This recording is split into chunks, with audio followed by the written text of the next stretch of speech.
Bienvenidos a este nuevo subtema donde conoceremos qué es la potencia aparente y cómo se mide, así como su relación con la potencia consumida en un circuito eléctrico. Potencia aparente es un término de potencia muy importante y que solo tiene significado en los circuitos de corriente alterna.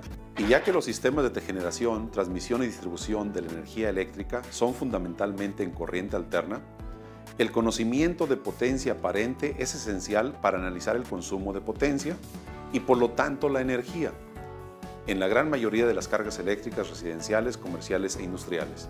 Podemos visualizar la potencia aparente como la potencia total que se está entregando al circuito, esto es, la potencia total que, por ejemplo, una fuente de voltaje de corriente alterna está entregando a un motor eléctrico.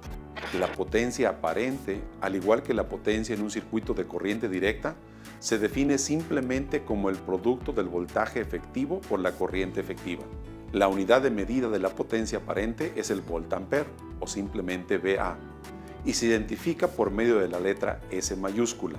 La potencia aparente recibe este nombre porque es la potencia total que en apariencia se está entregando a una carga para su consumo. Sin embargo, no es necesariamente la potencia que la carga consume.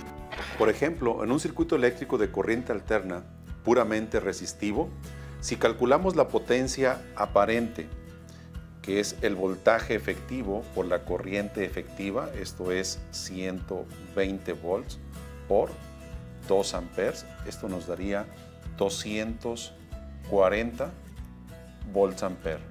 Si calculamos ahora la potencia que está consumiendo la resistencia, hay que recordar esto es I cuadrada, 2 amperes al cuadrado, por el valor de la resistencia, y esto nos daría 240 watts.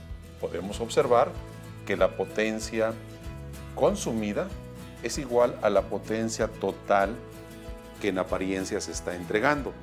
Sin embargo, en un circuito RL inductivo, la potencia aparente, voltaje efectivo por corriente efectiva, son los mismos 240 volts ampere. Sin embargo, la potencia real, ahora I cuadrada, 2 al cuadrado, por el valor de la resistencia, 47 ohms, esto nos da 188 watts. Podemos observar claramente cómo ahora la potencia consumida ya no es igual a la potencia total en apariencia entregada, y esto sucede justo en un circuito inductivo. El hecho de que la potencia real consumida sea diferente a la potencia total entregada da lugar al concepto de factor de potencia. El factor de potencia es igual a la potencia real entre la potencia aparente. Este parámetro se usa como una medida de la eficiencia en el consumo de la energía eléctrica. De esta manera, un factor de potencia de 0.5 nos dice que la eficiencia en el consumo de la energía es del 50%, ya que del total de potencia aparente entregada, solamente se está consumiendo la mitad. Si calculamos ahora el factor de potencia en los dos circuitos analizados, vemos que en el circuito resistivo el factor de potencia FP, que va a ser igual a la potencia real, 240 watts, entre la potencia aparente, 240 volts ampere, tenemos un factor de potencia unitario.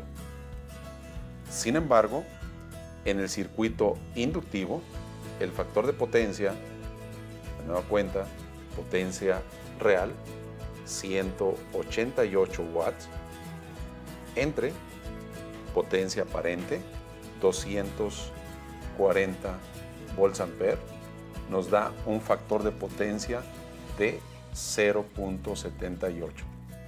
Esto significa una eficiencia, como podemos ver, del 100% en un circuito resistivo, mientras que en el circuito inductivo tenemos una eficiencia del 78%.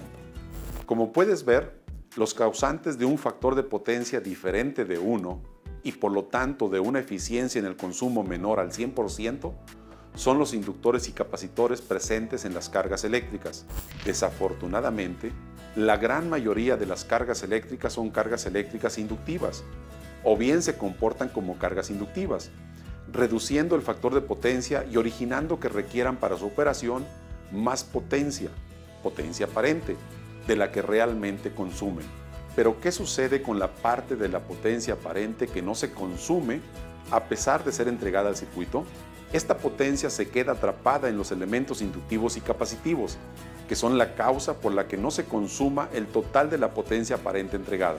Esto significa que entre mayor sean los elementos capacitivos o inductivos, mayor será la energía almacenada en ellos y por lo tanto la eficiencia en el consumo es menor, ya que el porcentaje de potencia consumida con respecto a la potencia aparente total entregada será menor.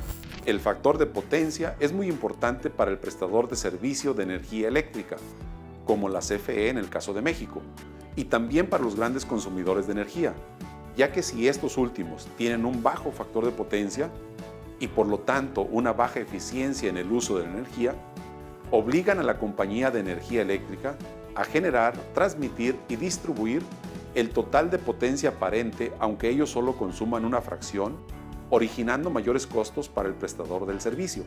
Por lo tanto, el prestador de servicio va a penalizar a esos consumidores por su baja eficiencia en el uso de la energía eléctrica.